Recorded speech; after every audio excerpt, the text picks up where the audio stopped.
ಎಲ್ಲ ನನ್ನ ಆತ್ಮೀಯ ಕಾರ್ಯಕರ್ತ ಬಂಧುಗಳೇ, ಮಾತೆಯರೇ, ಯಾವಾಗ ಈ ಕಾಂಗ್ರೆಸ್ ಸರ್ಕಾರಕ್ಕೆ ವಿನಾಶಕಾಲ ಬುದ್ಧಿ ಬಂತು ಆವತ್ತು ಈ ಸರ್ಕಾರ ಅವನತಿಯೆಡೆಗೆ ಹೋಗ್ತಾ ಇದೆ.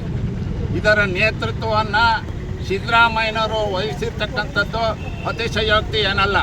ಯಾಕೆಂದರೆ ಅವ್ರಿಗೆ ಹಿಂದೂ ಅಂತಂದರೆ ಅಸಡ್ಡೆ.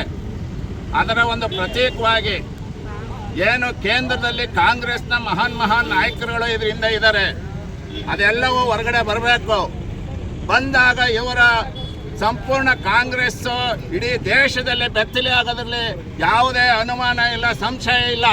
ಸನಾತನ ಧರ್ಮ, ಹಿಂದೂ ಧರ್ಮವನ್ನು ಈ ರೀತಿ ಅವಹೇಳನಕಾರಿಯಾಗಿ ಇವತ್ತು ಧರ್ಮಸ್ಥಳದ ಮೇಲೆ ಕಣ್ಣಿಟ್ಟಿದ್ದಾರೆ. ಮುಂದೆ ನಮ್ಮ ಮಹಾ ಪವಿತ್ರ ಕ್ಷೇತ್ರಗಳಿದೆ. ಮಲೆ ಮಹದೇಶ್ವರ ಬೆಟ್ಟ ಇದೆ, ನಂಜುಂಡೇಶ್ವರ ಇದ್ದಾನೆ, ಚಾಮುಂಡೇಶ್ವರಿ ಇದ್ದಾರೆ. ಈ ರೀತಿ ಇವರು ಎಲ್ಲದಕ್ಕೂ ಷಡ್ಯಂತ್ರದ ಮೂಲಕವಾಗಿ ಇವರು ಈ ರೀತಿ ಇವರ ಕರಾಳವಾದಂಥ ಒಂದು ಬೀಭತ್ಸವಾದಂಥ ಒಂದು ಕೆಟ್ಟ ಒಂದು ಧರ್ಮದ ವಿರೋಧವನ್ನು ಇವರು ಹೂಡುವಂಥ ಷಡ್ಯಂತ್ರ ಇದರಿಂದ ಇದೆ. ನಾವೆಲ್ಲ ಹಿಂದೂಗಳು ಎಚ್ಚೆತ್ಕೋಬೇಕು.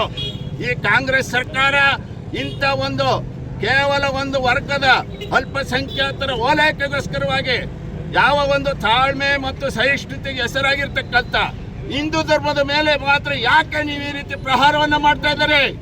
ಇದಕ್ಕೆ ನಮ್ಮ ಖಂಡನೆ ಇದೆ.